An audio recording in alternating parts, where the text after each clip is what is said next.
ही sentences में past simple tense था जिसमें मेन वर्ब की सेकंड फॉर्म काम कर रही है, या डिड के साथ में मेन वर्ब की फर्स्ट फॉर्म काम कर रही है। उम्मीद है पास्ट सिंपल टेंस आपको समझ में आया होगा कि किस तरीके से मेन वर्ब की सेकंड फॉर्म आती है और किस तरीके से डिड के साथ में मेन वर्ब की फर्स्ट फॉर्म आती है। 70 plus question mark, negative, interronegative, two W negative, सभी के सभी स्ट्रक्चर पिन पॉइंट एक्यूरेसी के साथ आप बना लेंगे, सिर्फ अगर आपने अफर्मेटिव का स्ट्रक्चर बनाना सीख लिया है। अगर स्ट्रक्चर से रिलेटेड कोई दिक्कत है तो टेंस की जो सीरीज का पहला वीडियो है वो जरूर जाकर आप देखें, जिसमें मैंने स्ट्रक्चर को कैसे बनाया जाता है, कौन से उनके बारे में खासकर चीजें हैं आपको ध्यान रखनी, वो सब मैंने सिखा दी है, बेसिक टू एडवांस। तो पास्ट सिंपल, बस इतने आसान तरीके से आप टेंस को पहचान पाओगे with in second, with in minute, है ना। तो अगर टेंस समझ में आ रहा है तो व्यवस्थित तरीके से पूरी सीरीज को देखिएगा, अच्छे से हम मुझे बताइएगा कि और वो कौन सी चीजें हैं जो आप समझना चाहते हैं, जरूर कमेंट बॉक्स में लिखें ताकि मैं उसके ऊपर काम कर सकूं, ठीक है। तो had, past, been perfect, ING continuous, past perfect continuous. चलो एग्जांपल से समझ लेते हैं। एग्जांपल देखिए आपके सामने, सी सब्जेक्ट, उसके साथ had past, been perfect, practising continuous, past perfect continuous, ठीक है। तो पास्ट के चारों टेंस है, उसको कैसे बनाना है, उससे रिलेटेड कौन कौन से फैक्टर जो आपको याद में रखना है, ध्यान में रखना है, उनको लेकर चलना है, वो आपको समझ में आए होंगे। इसी तरह के वीडियोस को और अच्छे तरीके से एक्सप्लोर करने के लिए पेज को सब्सक्राइब करें। हेलो एवरीवन, नमस्कार, मैं राजकुमार एक बार फिर से आपका स्वागत करता हूं। उम्मीद है टेंस कैसे बनाते हैं, टेंस को बनाने के लिए क्या बेसिक्स होते हैं, प्रेजेंट के चारों टेंस को कैसे बनाया गया, वो सीरीज आपने देख ली होगी। उसी सीरीज को आगे बढ़ाते हुए आज हम पास्ट टेंस को कैसे बनाया जाता है, पास्ट के चारों टेंस है वो कैसे बने, उनका फॉर्मेशन कैसे हुआ, उसमें कौन सी हेल्पिंग वर्ब, कौन सी मेन वर्ब की फॉर्म का यूज करते हैं, उससे रिलेटेड वो कौन कौन से फैक्ट है जो आपको जानने चाहिए, एक एक करके सभी की बात करेंगे। बस वही आशा, आप शुरुआत से अंत तक पूरे वीडियो को ध्यान से देखिए और जितनी भी चीजें हैं उसको सीखिए, और सीखने के बाद कमेंट बॉक्स में जरूर बताइए कि वीडियो आपको कैसा लगा। चलिए बिना किसी दिक्कत के, बिना किसी देरी के आज हम पास्ट के पहले टेंस की बात करेंगे। तो सबसे पहले स्टार्ट करते हैं पास्ट सिंपल टेंस को। पास्ट सिंपल टेंस क्या है, वो कैसे काम करता है, ध्यान से समझिएगा सर। अगर मैं पास्ट सिंपल टेंस की बात करूं, अगर मैं किसकी बात करूं, पास्ट सिंपल टेंस की, तो ये जो पास्ट सिंपल टेंस होता है इसमें हमने देखा कि जो पास्ट है ये हमारा टाइप है, सिंपल जो है ये हमारा एक्शन है। तो टाइम के साथ एक्शन आने पर ही टेंस बनता है। आप सभी को पता है टाइम को बताता है सर हेल्पिंग वर्ब और एक्शन को बताता है सर मेन वर्ब। टाइम को बताएगा हेल्पिंग वर्ब, एक्शन को बताएगा मेन वर्ब। अब मेन वर्ब की कौन सी फॉर्म सिंपल होती है, तो मेन वर्ब की किसी भी फॉर्म को सिंपल नहीं बोला जाता। मतलब सीधी सी बात है सर, यहाँ पर सिंपल को बताने के लिए अपने पास कुछ भी चीज, कोई भी ऑप्शन इंग्लिश में नहीं है।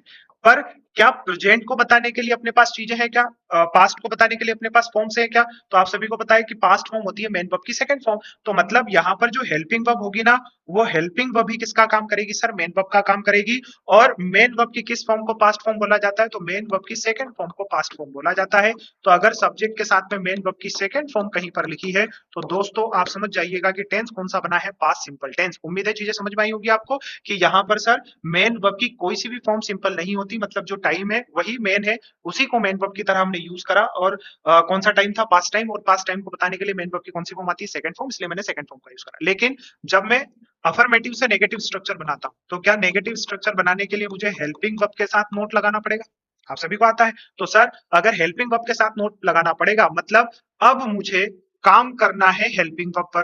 तो आप सभी को पता है तीन तरह की हेल्पिंग वर्ब है, be helping verb, do helping verb और have helping verb. Be, do और हैव, ये तीन तरह की हेल्पिंग वर्ब होती है।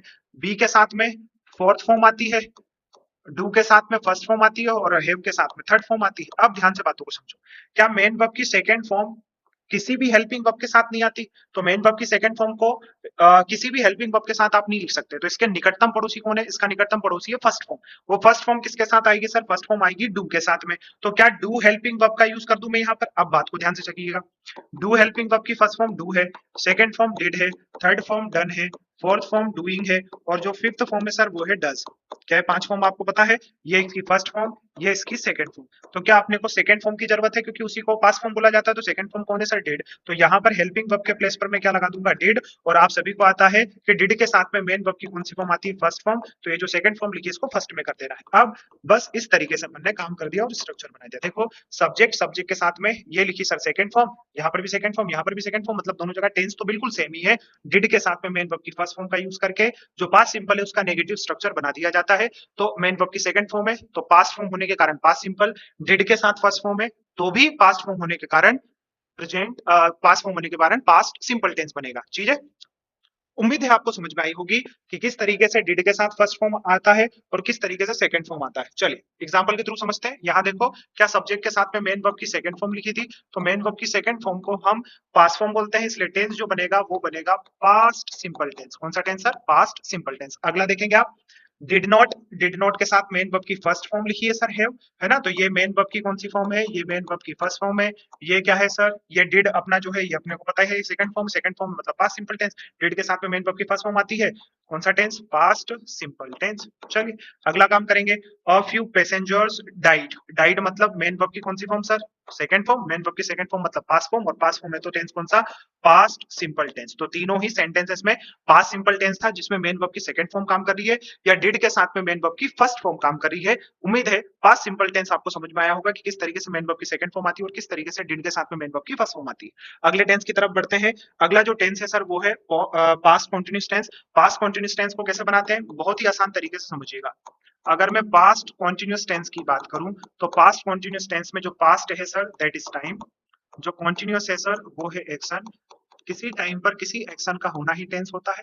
टाइम को रिप्रेजेंट करती है हेल्पिंग वर्ब, एक्शन को रिप्रेजेंट करती है मेन वर्ब। मेन वर्ब की किस फॉर्म को कॉन्टिन्यूस बोलते हैं? तो आप सभी को पता है, मेन वर्ब की फोर्थ फॉर्म को कॉन्टिन्यूस बोला जाता है। फोर्थ फॉर्म मतलब जब फर्स्ट फॉर्म में क्या लगा दिया जाए? आईएनजी लगा दिया जाए तो फोर्थ फॉर्म बन जाती है। तो मेन वर्ब की फोर्थ फॉर्म को कॉन्टिन्यूस बोलते हैं। और वो जो फोर्थ फॉर्म आती है वो आती किसके साथ है? Fourth form B helping verb के साथ आती है। बी हेल्पिंग वर्ब के साथ ही आप क्या लगाते हैं सर? मेन वर्ब की फोर्थ फॉर्म लगाते हैं। बी हेल्पिंग वर्ब की अपने को कौन सी फॉर्म चाहिए? Past form. तो बी हेल्पिंग वर्ब की पास्ट फॉर्म मतलब सेकंड फॉर्म क्या होती है? तो आप सभी को पता है सेकंड फॉर्म होती है सर वॉज और वर, है ना। तो यहाँ पर भी अपन हेल्पिंग वर्ब के रूप में किसका यूज कर देंगे? वॉज वर का, जिसमें से आपको आता है कि वॉज जो है वो सिंगुलर फॉर्म है तो सिंगुलर सब्जेक्ट के साथ लगेगा, वर जो है प्लूरल फॉर्म है तो प्लूरल सब्जेक्ट के साथ लगेगा। इसके पहले आप लिख दीजिए सब्जेक्ट, तो सब्जेक्ट सिंगुलर तो वॉज, सब्जेक्ट प्लूरल तो वर, उसके साथ में मेन वर्ब की कौन सी फॉर्म लगाना है? ING form. देन ऑब्जेक्ट के साथ अदर वर्ड लिख देना है। इसका नेगेटिव बनाने के लिए कमेंट में जरूर बताएं कि वॉज वर्ब के साथ क्या लगाने पर नेगेटिव बनेगा। जल्दी से कमेंट कीजिए कि वॉज वर्ब के बाद क्या लगाने पर नेगेटिव बनता है। ठीक है, चलिए अगले टेंस की बात करते हैं एग्जाम्पल के को देखकर। एग्जाम्पल देखो, यहाँ पर सब्जेक्ट सिंगुलर था इसलिए वॉज लिखा, वॉज वर्ब के साथ में मेन वर्ब की आईएनजी फॉर्म लिखी, तो वॉज वर्ब के साथ आईएनजी फॉर्म से ये पास्ट, ये कॉन्टिन्यूस टेंस बन गया पास्ट कॉन्टिन्यूस। अगले में देखो सब्जेक्ट प्लूरल था तो वह भी प्लूरल वर, वॉज वर्ब के साथ मेन वर्ब की आईएनजी फॉर्म, ये पास्ट, ये कॉन्टिन्यूस तो टेंस पास्ट कॉन्टिन्यूस। अगले में वी प्लूरल तो वर लिखा प्लूरल फॉर्म, वॉज वर्ब के साथ मेन वर्ब की आईएनजी फॉर्म मतलब पास्ट कॉन्टिन्यूस, टेंस कौन सा? Past continuous. चलिए आगे बढ़ेंगे पास्ट कॉन्टिन्यूस की सफलता के बाद पास्ट परफेक्ट टेंस की तरफ, है ना। परफेक्ट मतलब काम एक निश्चित समय पर स्टार्ट होकर एक निश्चित समय पर खत्म हो चुका होगा, और पास्ट मतलब सेकंड फॉर्म। चलिए तो पास्ट मतलब सेकंड फॉर्म, परफेक्ट मतलब थर्ड फॉर्म, और उसके साथ हम टेंस बना देंगे। सभी को पता है पास्ट यहाँ पर टाइम है, परफेक्ट यहाँ पर एक्शन है। टाइम प्लस एक्शन इन दोनों से बनता है टेंस।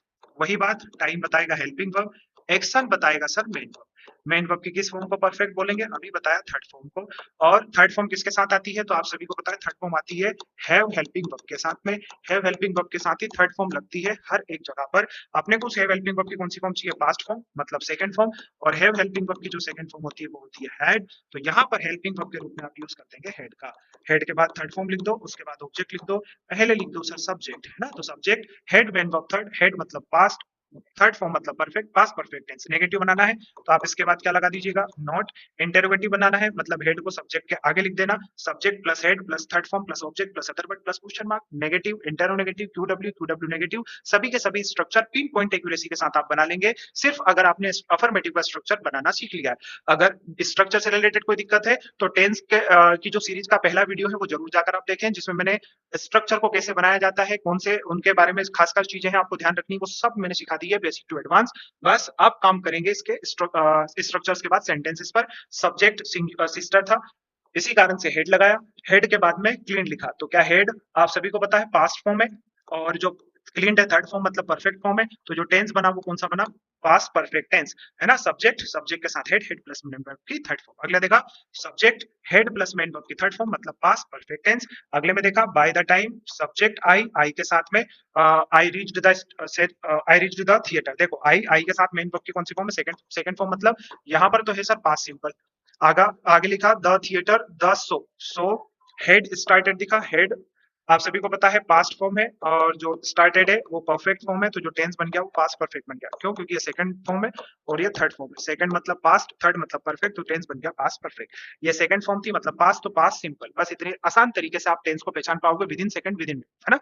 तो अगर टेंस समझ में आ रहा है तो व्यवस्थित तरीके से पूरी सीरीज को देखिएगा, अच्छे से हम मुझे बताइएगा कि और वो कौन सी चीजें हैं जो आप समझना चाहते हैं, जरूर कमेंट बॉक्स में लिखें ताकि मैं उसके ऊपर काम कर सकूं। अगला जो है वो है पास्ट परफेक्ट कॉन्टिन्यूस टेंस, जिसमें पास्ट परफेक्ट कॉन्टिन्यूस जो टेंस है, जितने भी परफेक्ट कॉन्टिन्यूस टेंस है ना सर, इनमें आपको दो चीजों को ध्यान रखना है। उन दो चीजों को ध्यान रखने के लिए आप इसको पूरा देखिए कि क्या वो दो चीज आपको पता है या नहीं। आप सभी को आता है पास्ट टाइम है sir, perfect action number first है sir, continuous action number second है सर, और दोनों एक्शन के साथ टाइम है तो टेंस बनेगा सर। टाइम को बताएगी सर हेल्पिंग वर्ब, एक्शन को मेन वर्ब। मैंने आपको पहले भी बताया है कि जब कितने वर्ड्स में वर्ब हो, 3 वर्ड्स में, तो जो बीच वाली वर्ब होती है वो सपोर्टिंग वर्ब होती है ना। तो बीच की जो मेन वर्ब है वो सपोर्टिंग वर्ब का काम करेगी सर। चलिए अब यहां से स्टार्ट करेंगे, है ना। सपोर्टिंग वर्ब की किस फॉर्म को परफेक्ट वर्ब बोलते हैं? तो सर थर्ड फॉर्म को परफेक्ट फॉर्म बोलते हैं। किस फॉर्म को कॉन्टिन्यूस बोलते हैं? तो मेन वर्ब की फोर्थ फॉर्म। फोर्थ फॉर्म मतलब फर्स्ट फॉर्म में आईएनजी को कॉन्टिन्यूस फॉर्म बोलते हैं। तो आईएनजी मतलब कॉन्टिन्यूस, थर्ड मतलब परफेक्ट। अब चाहिए मुझे इसके साथ क्या? Helping verb. चलिए तो मेरे पास 3 हेल्पिंग वर्ब है, बी, डू और हैव। बी के साथ आईएनजी, डू के साथ फर्स्ट और हैव के साथ थर्ड फॉर्म आती है। अपने को चाहिए थर्ड फॉर्म मतलब हैव हेल्पिंग वर्ब। उस हैव हेल्पिंग वर्ब की कौन सी फॉर्म चाहिए? Past form. और पास्ट फॉर्म जो होती है वो सेकंड फॉर्म होती है, और सेकंड फॉर्म क्या होती है सर? हैव की हेड होती है। चलिए आगे बढ़ेंगे। अब चाहिए सर एक ऐसी वर्ब जिसकी थर्ड फॉर्म, जो थर्ड फॉर्म में हो जिसके बाद आईएनजी आए। तो बी हेल्पिंग वर्ब के साथ ही आईएनजी आता है, और बी हेल्पिंग वर्ब की थर्ड फॉर्म क्या होती है? बी हेल्पिंग वर्ब की थर्ड फॉर्म होती है बीन, है ना। तो बी हेल्पिंग वर्ब की थर्ड फॉर्म से हमने क्या बना दिया? परफेक्ट टेंस बना दिया। इसके पहले सिर्फ आप सब्जेक्ट लिखेंगे, इसके बाद में आप ऑब्जेक्ट अदर वर्ड लिखेंगे, और परफेक्ट कॉन्टिन्यूस टेंस है मतलब आपको टाइम बताने के लिए सिंस और फॉर का भी यूज करना पड़ेगा, जिसमें से सिंस जो होता है आप सभी को पता है पॉइंट ऑफ टाइम को बताता है, और जो फॉर होता है वो पीरियड ऑफ टाइम को बताता है, अनिश्चित समय को बताता है। पीरियड ऑफ टाइम ये बताएगा, पॉइंट ऑफ टाइम ये बताएगा, ठीक है। तो अगर कोई निश्चित समय है तो निश्चित समय को बताने के लिए सिंस का यूज, और अगर अनिश्चित समय है तो उसको बताने के लिए फॉर का यूज, ठीक है। तो had, past, been perfect, ING continuous, past perfect continuous. चलो एग्जांपल से समझ लेते हैं। एग्जांपल देखिए आपके सामने, सी सब्जेक्ट, उसके साथ had past, been perfect, practising continuous, past perfect continuous, ठीक है। अगले में दे सब्जेक्ट, उसके साथ had past, been perfect, hiking continuous, past perfect continuous, ठीक है सर। ये सेकंड फॉर्म तो पास्ट, ये थर्ड फॉर्म तो परफेक्ट, ये आईएनजी फॉर्म, कॉन्टिन्यूस फॉर्म तो कॉन्टिन्यूस। चलिए अगले में देखो, द चिल्ड्रन हेड पास्ट, है ना, बीन परफेक्ट और प्लेइंग कॉन्टिन्यूस, तो बन गया टेंस पास्ट परफेक्ट कॉन्टिन्यूस, ठीक है। चल तो उम्मीद है जो पास्ट के चारों टेंस है उसको कैसे बनाना है, उससे रिलेटेड वो कौन कौन से फैक्ट है जो आपको याद में रखना है, ध्यान में रखना है, उनको लेकर चलना है, वो आपको समझ में आए होंगे। इसी तरह के वीडियोस को और अच्छे तरीके से एक्सप्लोर करने के लिए पेज को सब्सक्राइब करें।